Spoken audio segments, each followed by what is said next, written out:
When I was paragliding, my instructor knew I was really afraid of falling because he noticed how tightly I was gripping on my GoPro.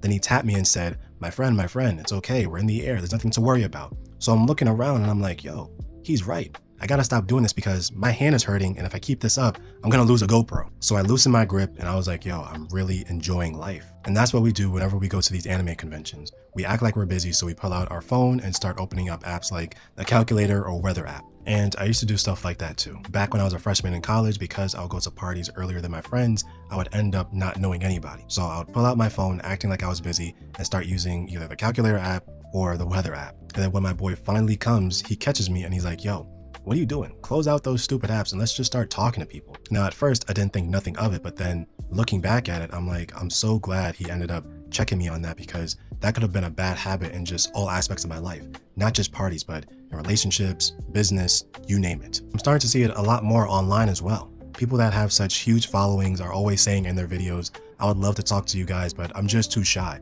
And then the comments kind of reaffirm what exactly they're stating.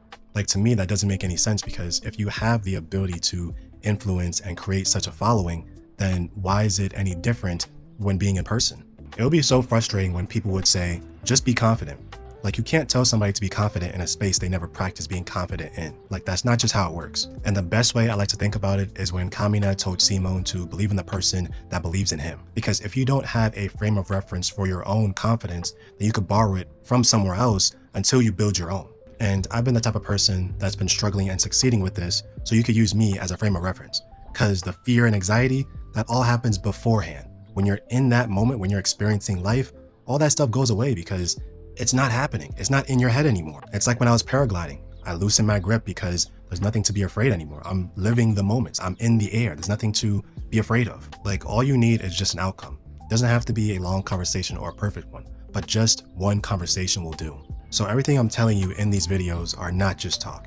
And if you want a deeper dive and the research behind on what I'm saying, check out the free guide in my bio. It's called The Devil Fruit Decision. When you subscribe to my newsletter, you automatically get it. And if you want to fact check me on this, you can read a book called Talking to Strangers by Malcolm Gladwell. I kid you not, that's going to reframe the way you think about talking to people in general. So follow for more, because the next video is going to be more in depth, more intense, and more personal.